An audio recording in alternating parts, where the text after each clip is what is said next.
A composição política do Partido Liberal, PL, no Ceará enfrenta um momento de forte instabilidade, marcado por divergências internas sobre a estratégia eleitoral no estado. O centro do conflito reside na articulação de uma aliança entre o PL e o grupo político do ex-governador Ciro Gomes, movimento que tem gerado atritos entre lideranças partidárias e a ex-primeira-dama Michele Bolsonaro. A tensão escalou após declarações de Aildo Fernandes, pré-candidato ao Senado e pai do deputado federal André Fernandes. Segundo Aildo, a ex-primeira-dama teria dado aval, ainda em abril, para a construção dessa aliança. Contudo, aliados de Michele Bolsonaro negam veementemente que ela tenha concordado com a estratégia ou dado qualquer autorização para tal aproximação. A divergência vai além da aliança com Ciro Gomes e toca diretamente na ocupação das vagas na chapa majoritária. Michele Bolsonaro tem defendido publicamente a indicação de Priscila Costa para a vaga ao Senado, questionando a necessidade de as mulheres abrirem mão de espaços de poder em prol de acordos políticos.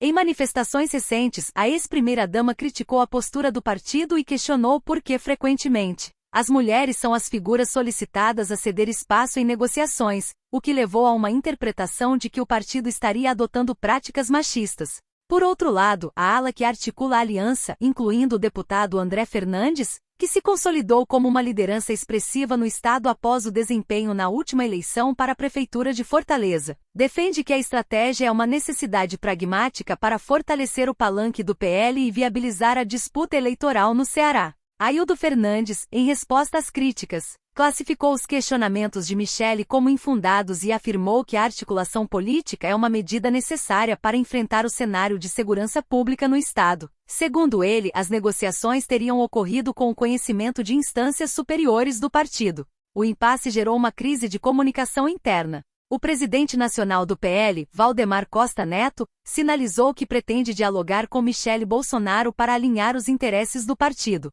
A expectativa é de que a cúpula da legenda busque um consenso, equilibrando a necessidade de consolidar a estratégia de aliança com a manutenção da unidade interna e o atendimento das demandas por representatividade defendidas pela ex-primeira-dama. O desfecho dessa disputa permanece incerto, dependendo das próximas rodadas de negociação entre a liderança partidária e os envolvidos no embate cearense.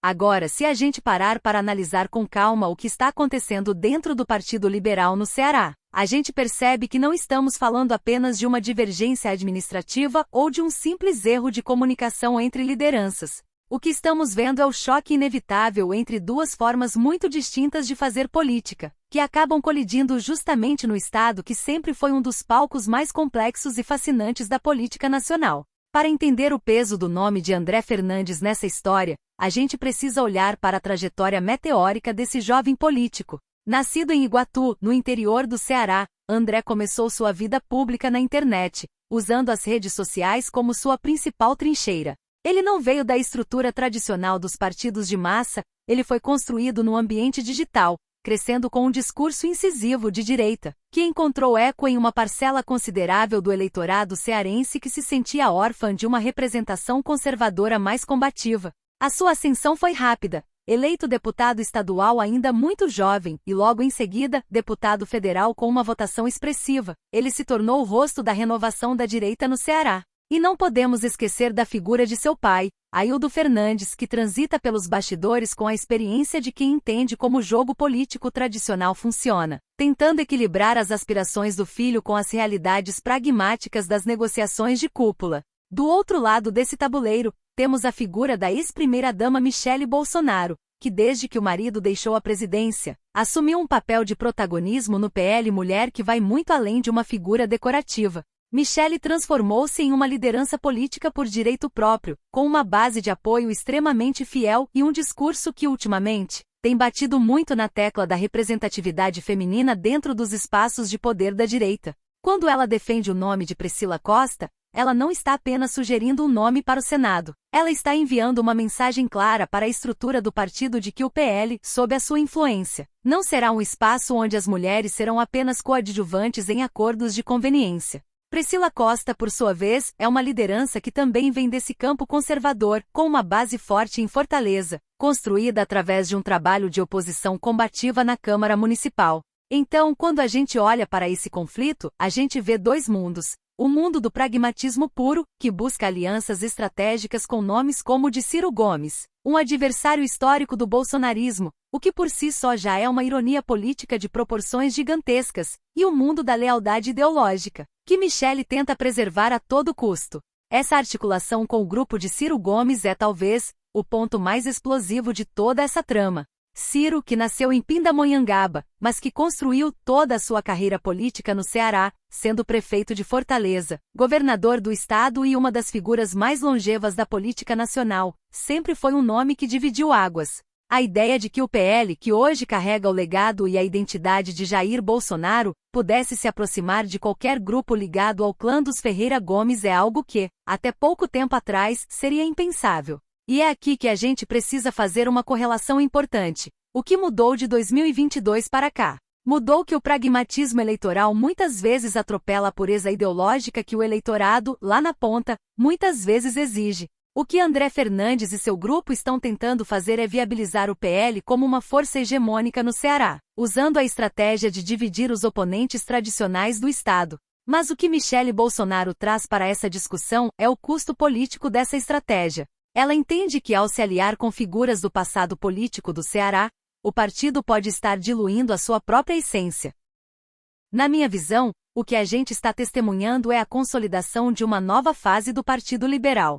Valdemar Costa Neto, que é o grande articulador dessa engrenagem toda, está agora diante de um desafio clássico: como manter a união de um partido que, de repente, se viu com várias cabeças pensantes que não necessariamente olham na mesma direção.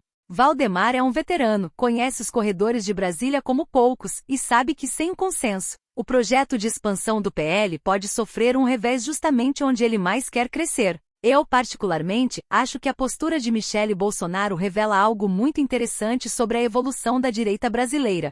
Ela percebeu que, para o movimento se sustentar a longo prazo, ele precisa de quadros femininos fortes e, mais do que isso, precisa de voz ativa na tomada de decisão. A reclamação de que as mulheres são sempre as primeiras a serem sacrificadas em nome de acordos de lideranças masculinas é uma crítica que ressoa com muita força, não só no PL mas em todos os partidos brasileiros. É uma crítica que toca na ferida aberta da nossa cultura política. É preciso notar que essa crise não é apenas sobre o Senado no Ceará, é sobre quem manda na bússola moral do partido. Quando o pai de um deputado federal entra em rota de colisão com a ex-primeira-dama, a mensagem que passa para a base é de uma desorganização que pode custar caro nas urnas. O eleitor muitas vezes busca estabilidade e coerência, e esse racha interno transmite exatamente o contrário. A política, no fim das contas, é a arte de compor, mas também é a arte de saber qual é o limite da composição. Será que o ganho eleitoral de uma aliança pragmática compensa o desgaste da base, que se sente traída por ver o partido abrindo portas para quem antes era visto como um inimigo jurado? Essa é a grande pergunta que o Valdemar vai ter que responder nas próximas semanas. A trajetória de André Fernandes, de um fenômeno das redes sociais para um nome que tenta se equilibrar na alta política, está sendo colocada à prova. Ele quer crescer, quer ser o nome do Ceará, mas para isso ele vai ter que decidir se prefere seguir o caminho da política tradicional, com todas as suas alianças questionáveis, ou se ele vai manter a linha de frente que o elegeu, mesmo que isso signifique um isolamento estratégico temporário.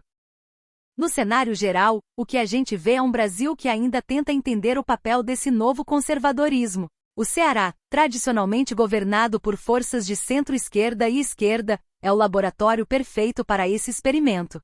Se o PL conseguir se unificar, ele se torna uma potência. Se ele continuar nesse embate interno, com Michele puxando para um lado e as lideranças locais puxando para outro, ele corre o risco de perder a oportunidade de ouro de se consolidar como a alternativa real de poder no Estado. Eu, pessoalmente, acredito que a política brasileira precisa, cada vez mais, de transparência nessas negociações. Quando o povo percebe que as decisões estão sendo tomadas em gabinetes, sem que a base seja ouvida, o distanciamento entre o representante e o representado só aumenta. E no fim das contas, quem sai perdendo é o cidadão, que vê o debate sobre segurança pública, que foi mencionado pelo Aildo como grande motivo da aliança, ser eclipsado por disputas de cadeiras e poder. Vamos acompanhar o desenrolar dessa história, porque o que acontecer no Ceará vai servir de termômetro para as eleições que virão.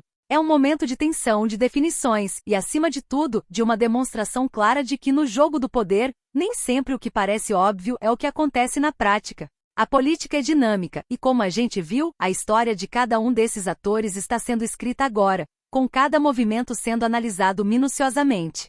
Se o partido vai conseguir se acertar ou se esse racha vai se aprofundar, só o tempo dirá, mas uma coisa é certa: o Ceará deixou de ser um terreno previsível e se transformou no olho do furacão da política nacional.